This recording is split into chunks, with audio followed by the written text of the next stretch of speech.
And we told them very distinctly and clearly we did not support the cops in the Rodney King case. After that, they didn't want to talk to us about it.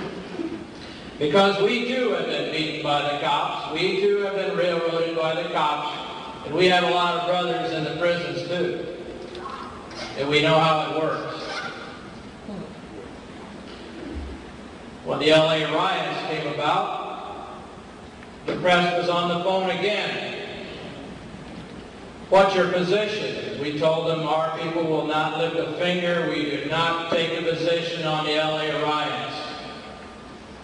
If it was directed at the system, if it was directed at the criminals in Washington or Los Angeles or wherever it may be, we had no problem with it. In fact, we were very clear in saying that when the people reached the federal building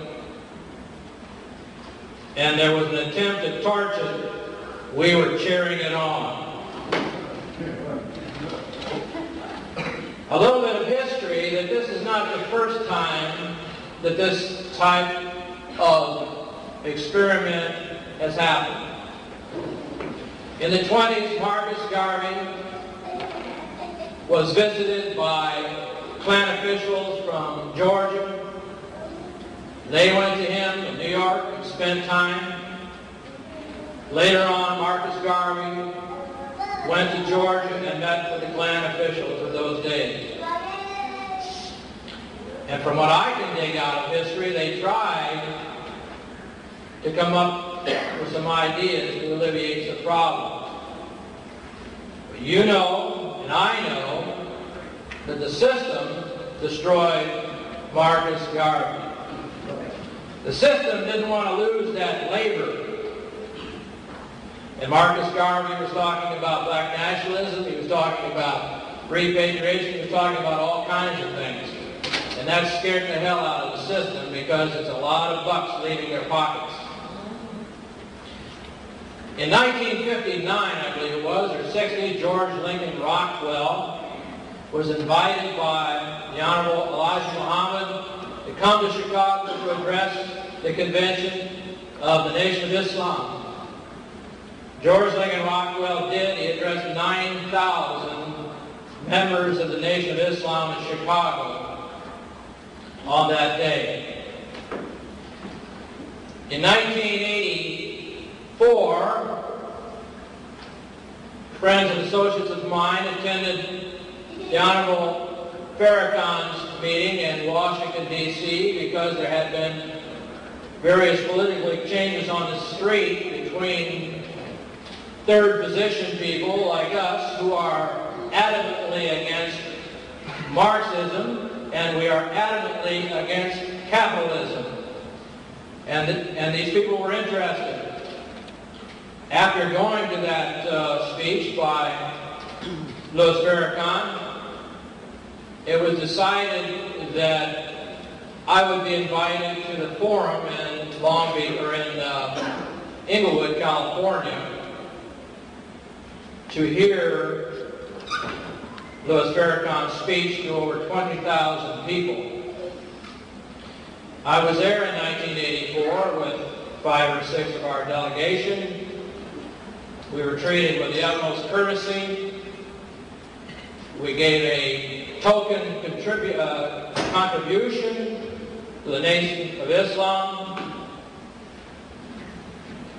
and had a good meeting. A few months later, I was asked by Dr. Alim, who was an official of the Nation of Islam in Washington, D.C., that if I could come to Washington and we could have some talks. My son and I traveled to Washington, D.C. We met with Dr. Alim and his son and his aides in Virginia. We talked over several possibilities, many possibilities, not excluding economic possibilities for the best interests of both groups. It was decided at that meeting that they would like for me to address the upcoming Muslim National Convention in Chicago. And beyond that, that there should be a meeting prior to that convention.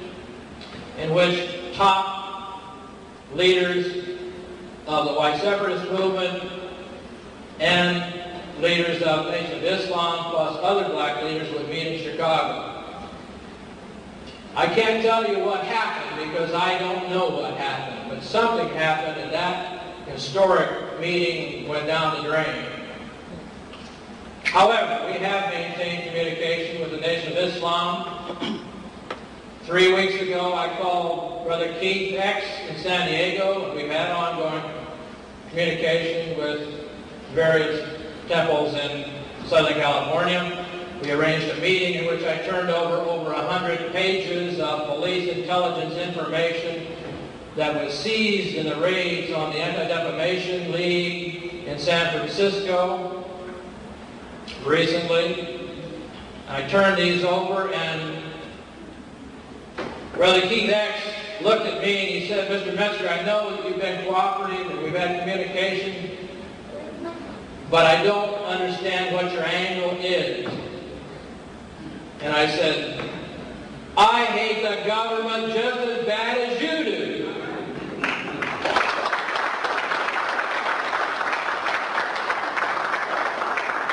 In 1979, I tried to obtain an audience before the National Convention of the NAACP in El Centro, California. I was rebuffed. I wanted to talk about the tremendous impact of Latin American labor on both the black and white community. I wanted to talk to them, and let's forget about, obviously, differences. I wanted to tell them about the largest black union in Los Angeles. The Janitors Union in Los Angeles, one of the most powerful unions and one of the most well-paid groups of people, was totally destroyed by illegal aliens. And how the unions were broken up. And I said, we need to talk about this, but I was not allowed to come and speak to the NAACP. I also exposed the farm home loan scams in the Imperial Valley of California, where the farm home loan program is supposed to loan money to people making less than $12,000 a year to have a farm. We didn't say white people, we said people. And we found out that multimillionaire Republicans, mainly in California, were getting hundreds of millions of dollars in loans through a loophole in the law, and there was hardly any poor people in Imperial Valley getting a dime for farms. I tried to make that a main issue in my 1980 campaign for Congress in the 43rd Congressional District, and the powers that be buried it. Now, we have problems on both sides because I know that the white leaders there are corrupt, but I also know people like Willie Brown right there in the Imperial Valley, and he was doing pretty good playing the game too. So we got troubles on all sides of the fence here.